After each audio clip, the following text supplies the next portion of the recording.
ele diz assim: Pai, nas tuas mãos entrego o meu espírito.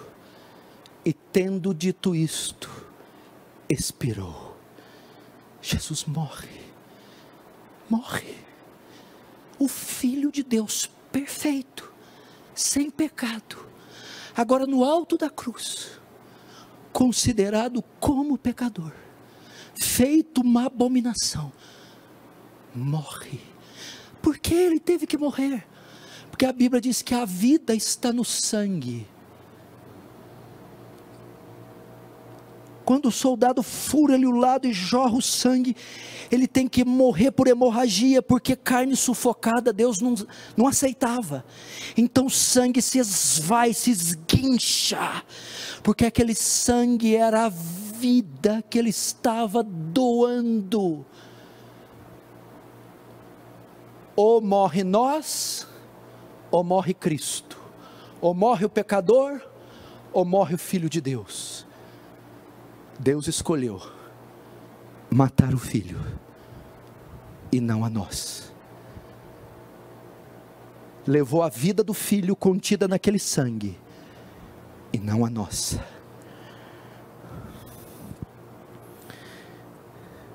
Assim, a dívida que Deus tinha conosco, nossos crimes, nossas transgressões que nos renderiam à condenação, o inferno, foram pagas por Cristo.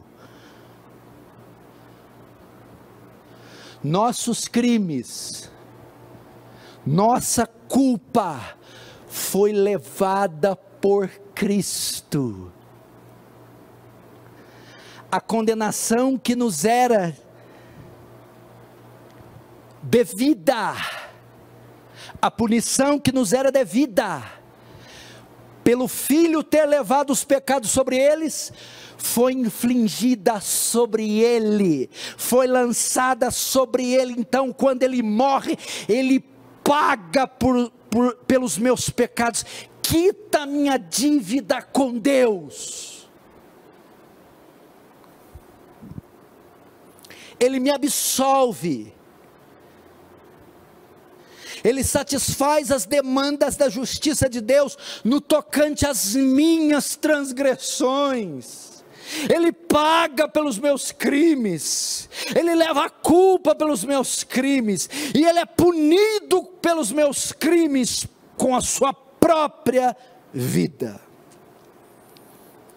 Mas isso não é suficiente para nos levar ao céu. No máximo impediria nós de irmos para o inferno, porque agora não temos pecado, está pago. Então para o inferno não podemos ir, mas também para o céu não podemos, não temos méritos para ir. Aí é que acontece o segundo fenômeno, segunda obra da graça estupenda, a doutrina da dupla imputação.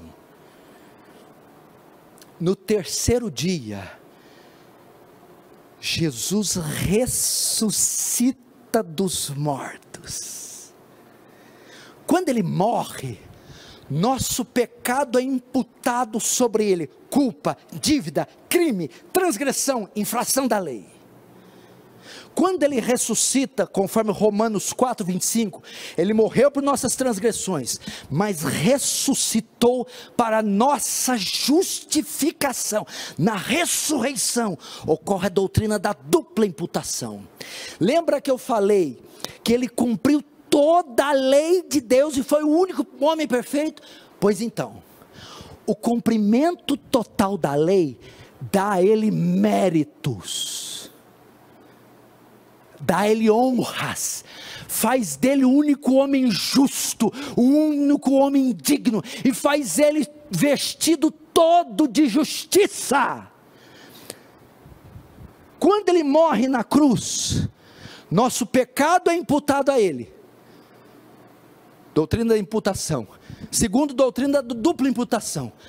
Esse mérito que ele recebeu por cumprir toda a lei, essa dignidade e essa justiça que foi por ele vestida, na cruz, ele imputa a nós, ele coloca o mérito por ter obedecido à lei na nossa conta, ele pega a sua veste de justiça e veste a nós, ele pega a sua dignidade e faz homens indignos, dignos, faz homens injustos, justos.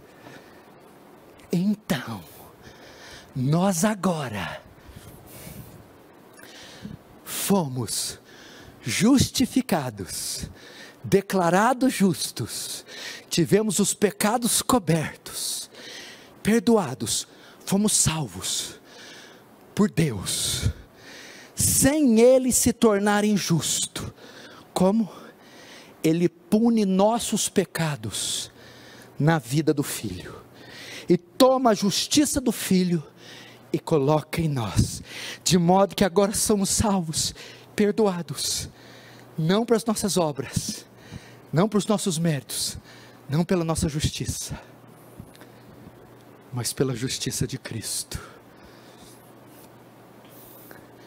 A salvação, o que eu vou falar, não é heresia não, hein? A salvação, de certa forma, é pelas obras. Salvação é pelas obras de Cristo, pelos méritos de Cristo. Então aqui está resolvido o dilema: como Deus justifica o ímpio sem deixar de ser justo? Através da morte do seu Filho. Este é o evangelho da graça e da glória. Deus pune o nosso pecado na vida do Filho. Ele quita as demandas da justiça divina, matando o Filho, satisfaz a sua ira, despejando ela sobre o Filho, e pega a justiça do Filho, e imputa, coloca sobre nós. Então nós vamos chegar lá no céu, e as portas vão se abrir,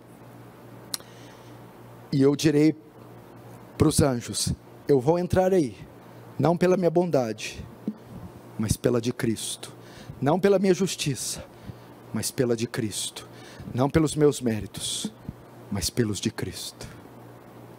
Assim Deus se torna justo e justificador daquele que tem fé em Cristo. É assim que um homem pode ser salvo.